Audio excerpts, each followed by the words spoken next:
Avant de commencer cette histoire, ma grand-mère aimerait savoir d'où vous nous regardez. Dites-le moi dans les commentaires. Ah, et profitez-en pour liker et vous abonner, car ici, il y a toujours des récits émouvants qui touchent le cœur.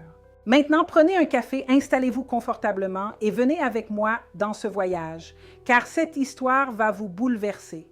Je m'appelle Madame Marguerite, j'ai 82 ans et je suis née dans un petit village du sud de São Paulo qui s'appelle Itapira. J'ai passé une grande partie de ma vie à croire que je connaissais bien l'homme avec qui je me suis mariée, un homme avec qui j'ai partagé près de 50 ans de vie commune. J'ai été élevée dans une famille traditionnelle où l'on nous inculquait dès le plus jeune âge que le mariage était pour toute la vie. J'ai toujours cru en l'amour, en la complicité et en la confiance, mais la vérité, c'est que nous ne connaissons jamais vraiment ceux qui dorment à nos côtés. Pendant de nombreuses années, j'ai été une épouse fidèle, dévouée et heureuse, ou du moins je le pensais. Mon mari, Octave, était un homme charismatique, travailleur et apprécié de tous. Il était respecté dans notre ville et occupait un poste stable de directeur de banque. C'était le genre d'homme que tout le monde admirait et que pendant des décennies, j'ai considéré comme le grand amour de ma vie. Mais la vérité, c'est qu'en coulisses, derrière ce sourire avenant et cette vie apparemment parfaite, Octave cachait un secret qui allait bouleverser ma vie pour toujours.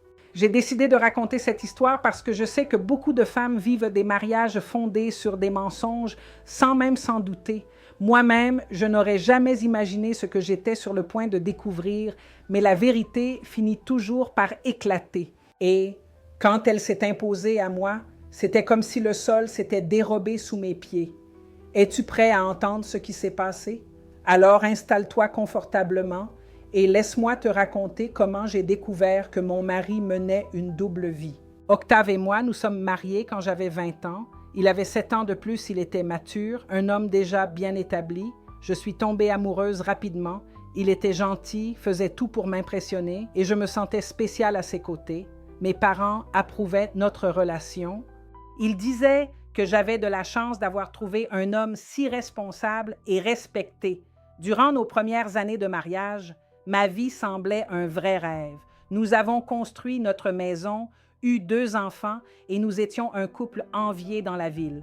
Il m'offrait des cadeaux lors des occasions spéciales, emmenait la famille en sortie le week-end et me disait toujours qu'il m'aimait. Je n'ai jamais eu de raison de me méfier de lui, mais en y repensant, je me rends compte qu'il y avait de petits signes que j'avais ignorés. Par exemple, il rentrait toujours tard du travail. Au début, il expliquait que c'était à cause de réunions à la banque. Puis, ses excuses ont commencé à varier. Voyages d'affaires, rencontres avec des collègues, visites chez des clients importants. Je ne l'ai jamais remis en question car j'avais confiance en lui. Les dimanches étaient sacrés pour notre famille, mais depuis quelque temps, il disparaissait ces jours-là. Il disait qu'il devait régler des affaires en suspens, qu'il allait aider un ami, qu'il rendrait visite à un oncle éloigné. Il avait toujours une justification. Je trouvais cela étrange, mais je n'aurais jamais imaginé que c'était quelque chose d'aussi grave. Jusqu'à ce qu'un jour, par hasard, je découvre quelque chose qui a ouvert une plaie irréparable dans notre mariage. La vie suivait son cours et je m'étais déjà habituée aux absences d'Octave.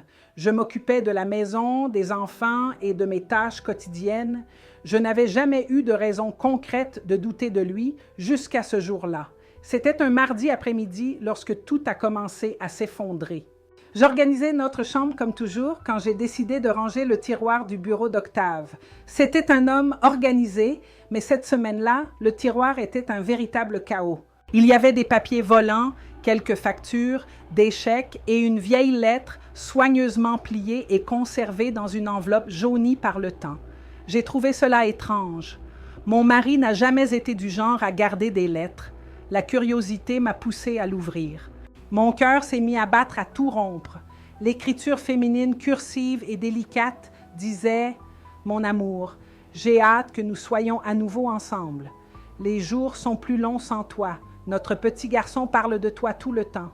Il te manque et moi aussi. » La lettre n'avait pas de date, mais semblait ancienne. Elle datait peut-être de plusieurs années. Ce qui m'a le plus frappé, c'était la signature Hélène. Mon sang s'est glacé. Je ne connaissais aucune Hélène. Qui était cette femme? Et le pire, quel enfant ressentait le manque de mon mari? Le sol a semblé se dérober sous mes pieds. Je me suis assise au bord du lit, les mains tremblantes. Octave avait une autre famille. Mon esprit tournait dans 1000 directions. Je voulais croire que ce n'était qu'une erreur, une lettre qu'il avait gardée pour une raison quelconque. Mais quelque chose en moi me disait que ce n'était pas une erreur et je devais découvrir la vérité. Au début, j'ai essayé de ne pas agir de manière impulsive. Je devais réfléchir, je devais comprendre ce qui se passait avant de le confronter. Alors, j'ai fait ce que n'importe quelle épouse aurait fait dans cette situation. Je suis partie à la recherche de réponses. J'ai attendu qu'Octave parte au travail et j'ai commencé à fouiller dans ses affaires. Je n'avais jamais fait ça auparavant. Je n'en avais jamais eu besoin. Mais ce jour-là, je sentais que j'avais le droit de savoir ce qui se passait. J'ai ouvert son armoire, j'ai regardé à l'intérieur des boîtes, j'ai vérifié ses poches, jusqu'à ce qu'au fond du tiroir à chaussettes, je trouve une enveloppe pleine de papiers. À l'intérieur, il y avait des reçus de dépôt bancaire, des lettres anciennes, des photos d'un enfant, un garçon aux cheveux foncés, tellement ressemblant à Octave quand il était petit. J'ai ressenti un nœud dans l'estomac. Mon mari avait un enfant illégitime. Les lettres continuaient.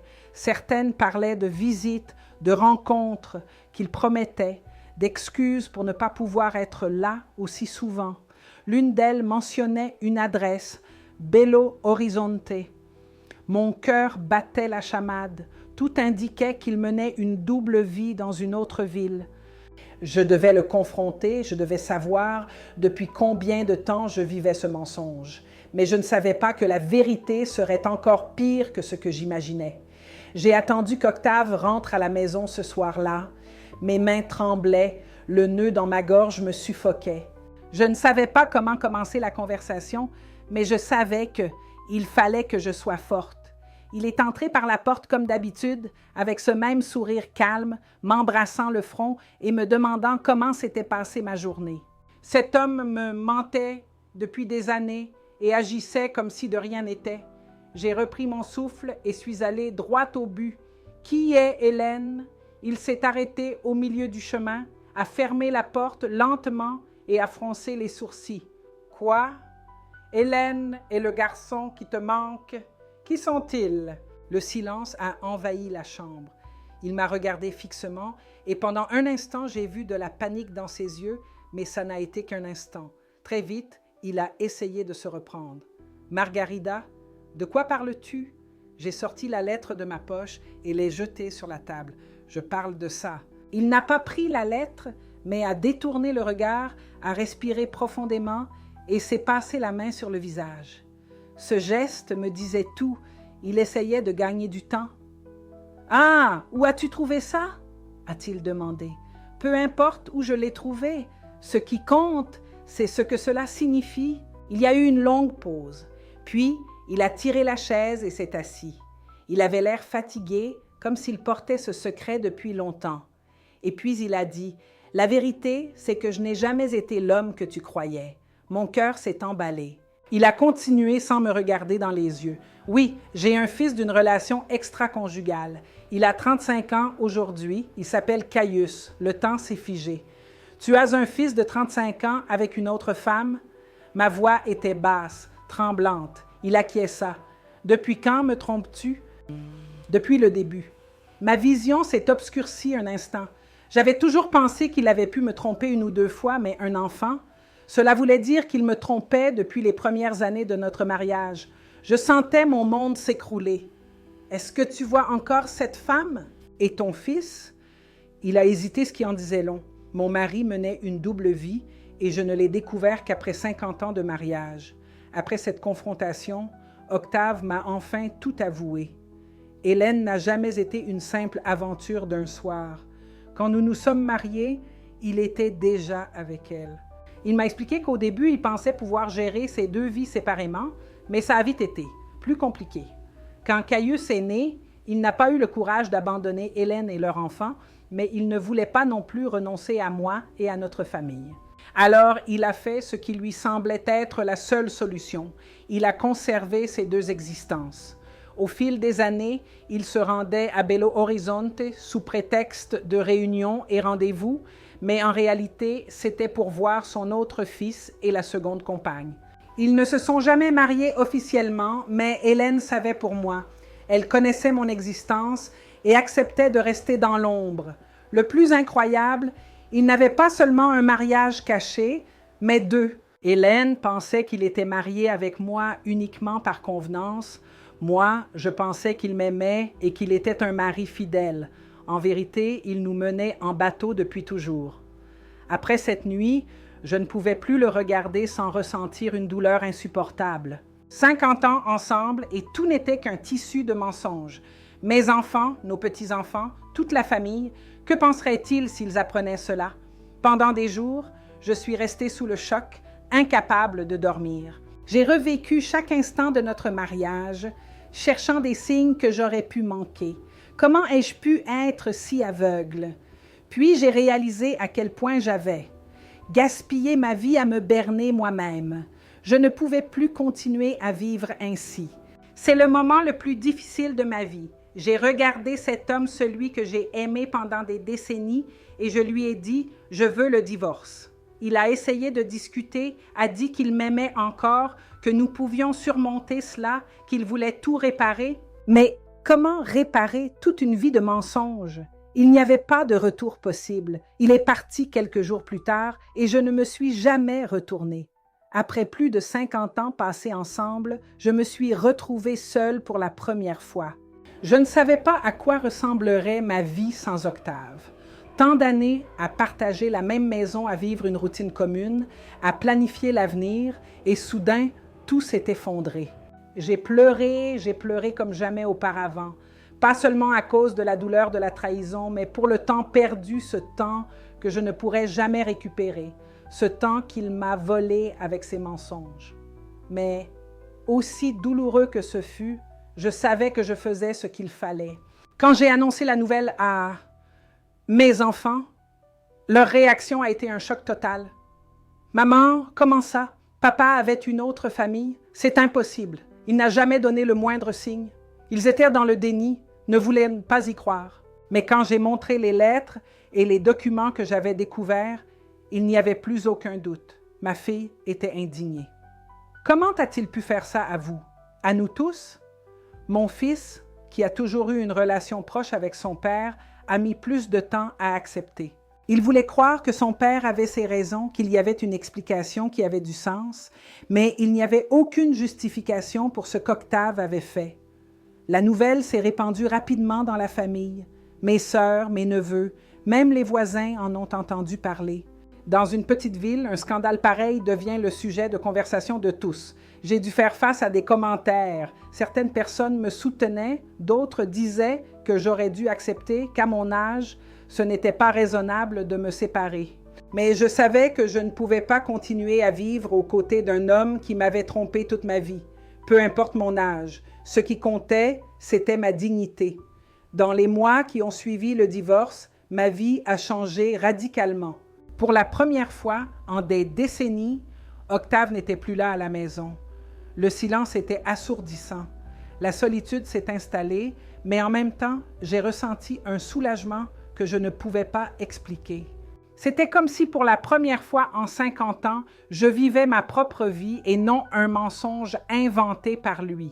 J'ai commencé à me redécouvrir. Je suis retournée à faire des choses que j'aimais et que pendant le mariage, j'avais mises de côté. J'ai pris des cours de broderie, commencé à lire davantage, rendu visite à des parents que je n'avais pas vus depuis des années. Et plus important encore, j'ai appris à m'aimer à nouveau. Ce n'était pas facile. Aucune femme ne rêve de vivre un divorce à un âge avancé. Mais je savais que c'était ma seule chance de vivre les années qu'il me restait en paix, sans mensonges et sans porter le poids d'un mariage trompeur. Mais l'histoire n'était pas encore terminée, car 1 an après la séparation, j'ai reçu une visite inattendue. C'était un dimanche matin. J'étais dans la cuisine préparant du café quand j'ai entendu frapper à la porte. En ouvrant, je suis tombée sur Octave. Il avait l'air abattu. Il n'était plus l'homme fort et imposant que j'avais connu. « On peut parler ?» Sa voix était faible.